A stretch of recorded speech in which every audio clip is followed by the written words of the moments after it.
What's going on, guys? Welcome to our podcast, Walking Manifestator. I am your host, Alexa Peña, and in this podcast, I am on one mission and one mission only, and that is going to help you awaken your truest and highest self. Embrace and embody your true power and help you elevate to a completely new consciousness. A transformational journey with the Walking Manifestator you are born to be. If you're struggling with discipline, you are probably struggling with manifesting. And the reason for that is because your discipline is directly correlated to every aspect of your life. Whether it's you're looking to lose some weight, whether it's you're looking to get a better job, if you lack the discipline to help you achieve these things, you're never going to get there. So in today's conversation, I have some tips for you to really help you in this process. I'm going to be giving you 6 tips that are essential for you to ensure that you're really helping yourself in this discipline goal. Okay, so this is my blueprint. I'm going to share with you some strategies that have allowed me to really change my mindset from thinking that discipline was actually something negative to really knowing that discipline is essential for my life. So with that being said, let's get started into today's Walking Manifestator episode. Now, I do have my notes, so if you're watching on YouTube, please bear with me if there's something that I'm referencing back. As I mentioned before, I'm changing the style of the channel completely, and I've done my podcast geared around sharing information with you guys. But from the beginning, I wanted to make it more laid back and more like a conversation, and I have slowly transitioned into feeling more comfortable with just referencing stuff because I had this belief that if I was looking anywhere else from like the camera, that it was going to be a disservice to you guys. So if you're listening on podcasts, you don't even have to worry about this. You're going to keep hearing my same old me. But if you're watching, you might notice that. So I just wanted to make sure that I put that out there. Now, with that being said, let's get started. And the first thing is going to be plan ahead of schedule.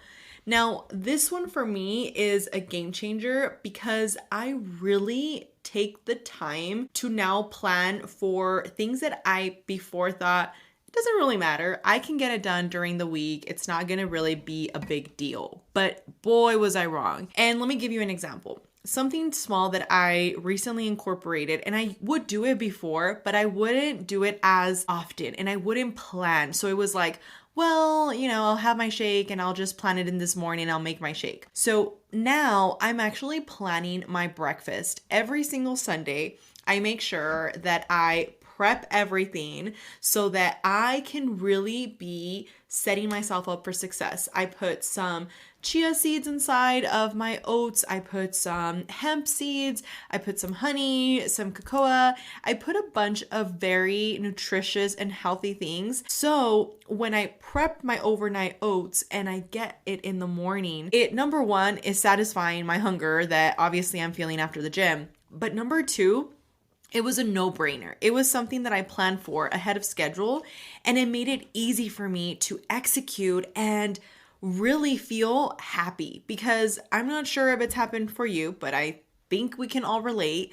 When you're not planning, chances are if you're tired, especially if you just got home from work, you're going to resort to getting junk food. You're going to resort to something that's fast. And that's where the discipline starts slowly fizzling away, right? Because you told yourself the night before, I listened to that podcast and yes, I'm going to change my mindset. And you know what? Yes, these are things that I can incorporate. But then the morning comes and life happens, you get busy, you're out the door, you're back in the same familiar paths that you are always in, you're on autopilot, and then nighttime comes around and that thing that you said you were going to do just goes out the door because you're tired, right? So this is why this part of my blueprint has been essential. If you can really get comfortable at planning these things out, something that for me, I do also is my gym routine. So I already know, depending on the week, I'm either going to start with my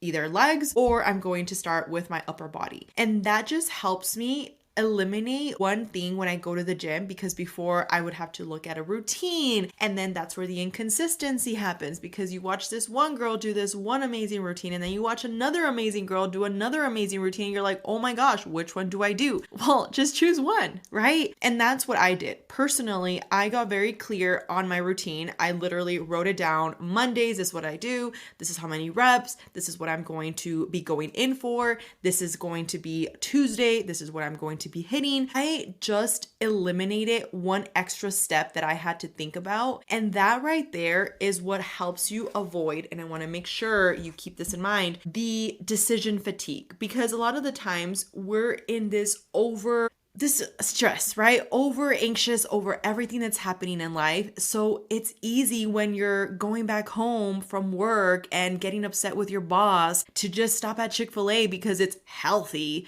but it's not, right? So these are the little things that if you can plan ahead, will start making that habit that is going to bleed into my second tip for you.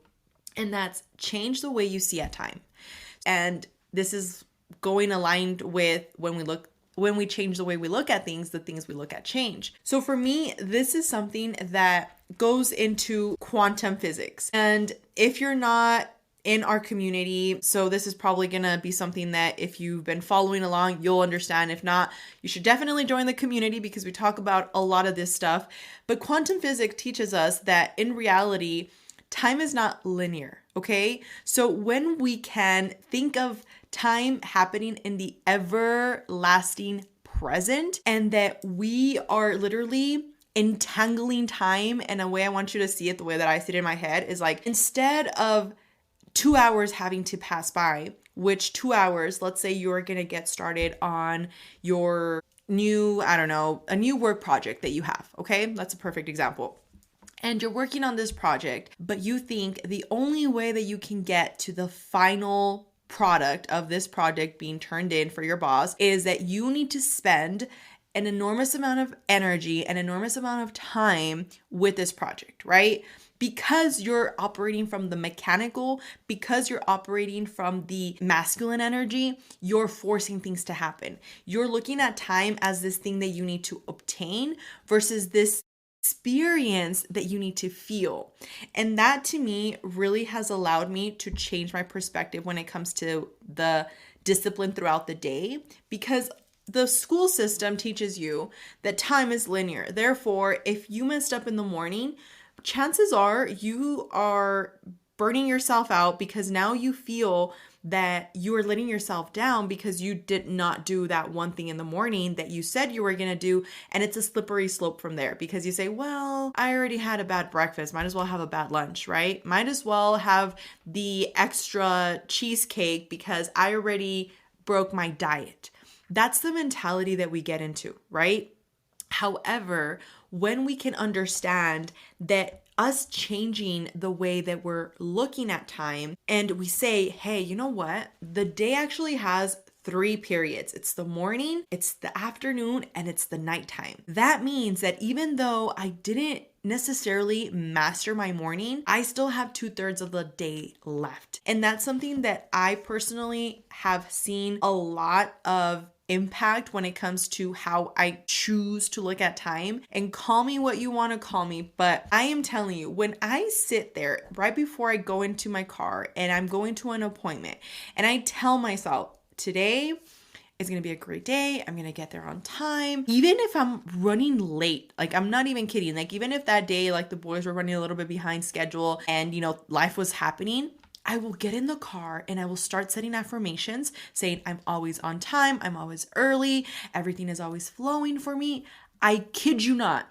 Even the times when I'm supposed to be late, by some miraculous explanation, I will end up being at the time that I was supposed to arrive. And I think that this has really come from me releasing this concept of time, because I don't think of time the way that I once did. I used to think that I had to work very, very hard in order for me to get Walking Manifestator to where it needs to be, and that's how I was going to get to where I needed to be. But I remembered, why am I saying that? Like if the real estate business, when I grew it to past my first 6 figures, I remember being in my mechanical energy, being so consumed by work hard and make sure that I neglect everything that brings me joy to make sure that I am bringing this realistic career to where it needs to be. And that was one of the things that made me feel the most empty that I have felt in a while, because I was neglecting the things that brought me life. And I was so focused on this masculine energy of bringing into existence this thing that I was going after, that I was performing in more scarcity, because in reality, I was operating from this field of not having it. So really changing how you see time is going to help you in bridging that gap that you're having with discipline. Now, this third point is something that is very important for you to embody, and that's to pick a new identity. Now, this is what I mean. When you're picking a new identity, you're not operating from the field of, this is so hard, I don't want to go to the gym today. You're operating from the field of, I am this very fit individual that takes care of my life, that takes care of my external, way of being, that takes care of my internal way of being, that likes to feel good, not just look good. And therefore, I adopted the new belief of going to the gym, right? That could be that reality. Now, when you're still in this conflict of identity, you're not performing that in that sense. What you're going to say is, oh my God, it's so hard to go to the gym. I don't want to go to the gym. I hate the gym, Alexa. It's so boring and I don't even know what to do. I don't even know if I should grab that weight. That weight looks a little intimidating. The other one, I saw that weird guy.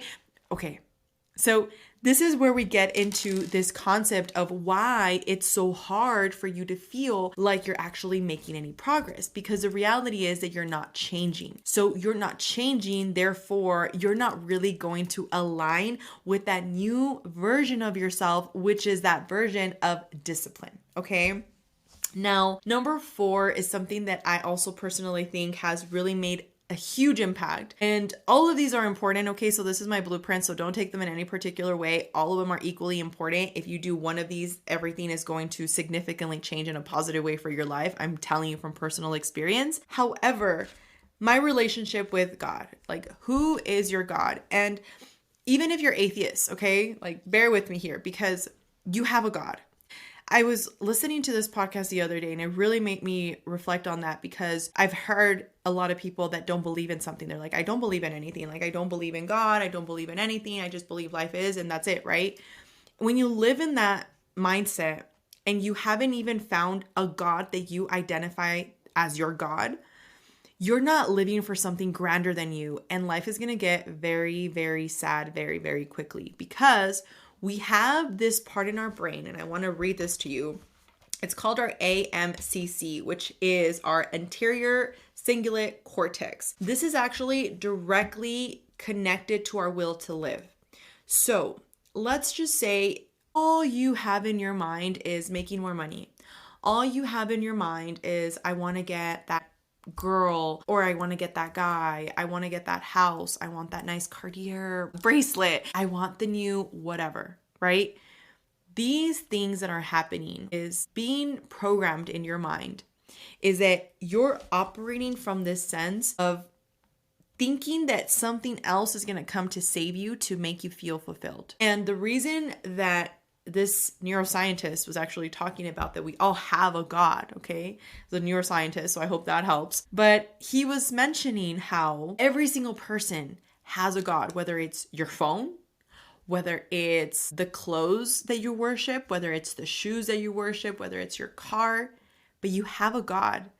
You work so hard for you to make sure that you do not neglect that, whether it's the makeup that you need to make sure you always buy. That is a form of service. That is a form of God that you are serving. And this is something that I didn't really see in that way. So when he said that, I was like, wow, that's a different perspective. Because if you think about it, right now, the reason why I can have this feeling of wanting to go out there and do more out of life and not just sit in my room and wither away is because I believe there's something bigger than me, because I've seen it, because I've felt it, because I've lived it, right? There's nobody that can come and tell me that what I've experienced is not true, because that's just not their life to live. I have lived my life and I know what I've seen and I know what I felt and I know what I am devoted to. So it's important to understand that, because this is the reason why such successful people are doing extraordinary things, because they have this force that they're connected to that is bigger than they are. So when they're making the video, even if they get that person that's a negative Nancy online, they don't care, because they're speaking from the heart and they know that there's going to be that one person that's going to resonate with the message, right? So I say this to you because you have a God. And whether it's the God that I resonate with, which is the source, the creation of everything that is in every fiber of us, whether you want to call it God, universe, source, it's the essence of everything that is. It's the reason why we're here. So for me, that brings me a sense of knowing that it's not for nothing, that there is something bigger. And I've talked to you about soul contracts before. I highly encourage you to look into soul contracts, because it helps you just understand how life really is what you want it to be. And even when it's not, it's giving you what you need. So that part right here, where discipline is effortless when it's tied to something bigger, I really want you to sit on that, because it's really going to help you understand that you do have to validate that there is something that you're servicing, even if it's not a God, okay? Because I'm not here to push a religion down your throat. However, whatever that is for you, being open enough to receive and say, you know what?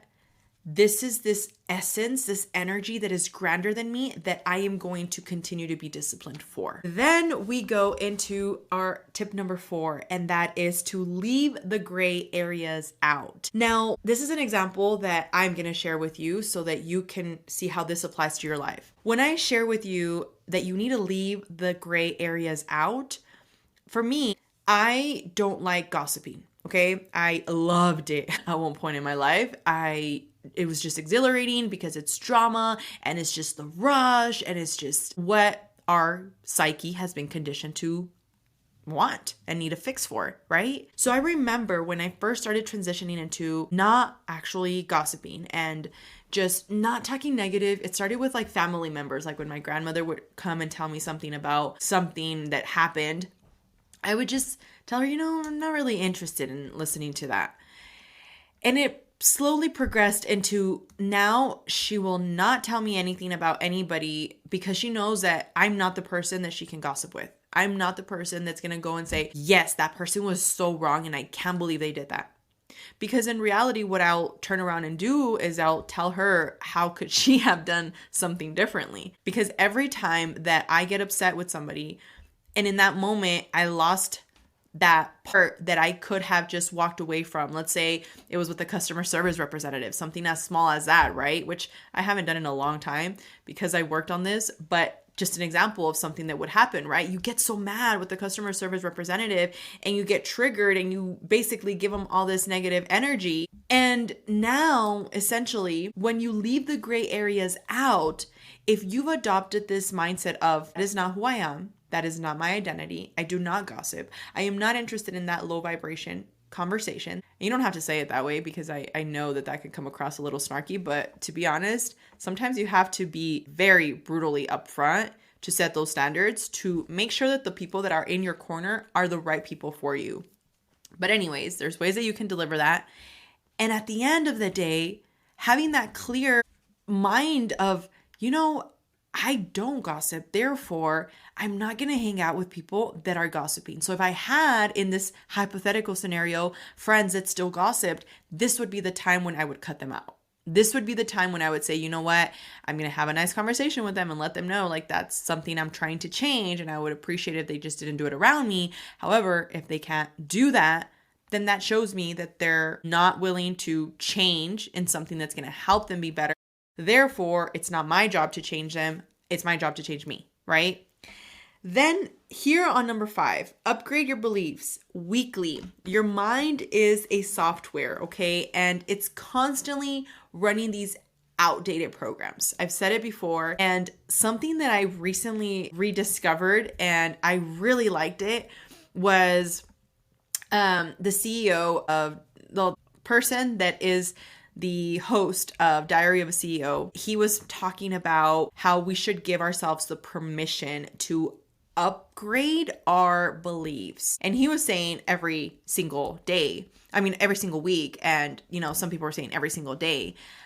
I do agree with every single day. And I'm going to say why. Because if I learn something new today that directly contradicts what I agreed with yesterday, I'm not going to be this person that's stubborn and going to let my psyche win and say no, because I already put a video out there to my community of Walking Manifestator that this was my mindset. So therefore, I'm not going to change my mindset, because how would I look? Something that has been the best thing I've ever heard from people that used to know me is, you're nothing like the person I used to know. And honestly, that's the best thing I can hear, because I'm not the person you used to know. I am a completely different person. And that's what you're going for when you're looking to incorporate discipline in your life. People are going to tell you you're changing. People are going to tell you you're different. And that's simply because they're staying the same. And that's not your job to deal with. That's not your situation. You need to focus on what you're looking for, if that's what you're going for. Now, the number 6 that I want to leave you with here as your little tip is going to be embodying your essence. And for those of you that have been following, you know that we recently launched a new part of Walking Manifestator, which is the feminine essence. This is all geared around embodying your feminine goddess, really tapping into that feminine essence that we have, that we've suppressed for so long, because people tell us that we should be the good girl and that we should suppress how we feel and we should suppress what we think and we should suppress what we say. And that, we get into this mindset of like all men are bad, but we're not looking at how we can improve. So this overall movement is really geared to help you understand that you need to really cater to you and tapping into your divine essence. And that could be different for everybody. For me, tapping into my divine essence means that I'm giving myself the ability to listen to what my body needs in that moment. Let's just say I'm traveling, and let's just say I am out, perfect example, like what happened in Peru. I was out in Peru for 3 weeks, and the first week after arriving, I did not want to work out. I was very, very much I was congested. And then on top of that, I was a little, jet lagged and all this stuff. So I did not shame myself. I did not beat myself up and say, wow, Alexa, you talk about mindset and discipline, yet you didn't go to the gym this week. I didn't do that. Instead, what I did was I gave myself grace to say, okay, Alexa, we're going to take a time off. We're going to take a week, but next week we're getting back on it. And that's it. And I wasn't giving myself an option. It was just like, okay. And I wasn't feeling bad about the food that I was eating when I wasn't going to work out, because I knew that I made a commitment with myself that this was an area in which I was willing to tap into my divine essence and listen to my body and be in the now and not shame myself. And then ironically, after, you might think, well, maybe you gained a little bit of weight, right? Because you weren't doing what you were supposed to. I lost weight. I literally lost weight while I was over there because I wasn't stressing out over something that was not for me to control, and I was just letting things flow. So this is the blueprint to ensure that you're staying disciplined. And the last thing I want to tell you, and this is a fun little fact for you, there was a study that showed that this anterior cingulate cortex part that we talked about with the brain, how in people that are obese, okay, this part was actually shrinking. It was smaller. And people that were healthy, that part was actually bigger and stronger. And what this proves is when you choose to text your ex, when you choose to gossip, when you choose to not go to the gym, when you choose to keep scrolling and mindlessly going about your day and letting your day control you, and continuing to embody the same old reality you've had, that part is shrinking. However, when you choose to continue to show up for yourself, when you choose to invest in yourself, when you choose to be around the right people, those things are what yield the result of this part growing, which is actually directly correlated to the will to live. This little part in our brain is directly correlated to the part of us that allows us to feel this will to live. So if you have been feeling depressed, chances are you've been neglecting this part. And the only way it's going to change is by you making a decision. So with that, I want to thank you for tuning in to yet another episode for Walking Manifestator, and I'll talk to you guys on the next one. Thank you so much for watching yet another episode of Walking Manifestator. And with that being said, I want to remind you, visualize, embody, and transcend. Be the walking manifestator you are born to be.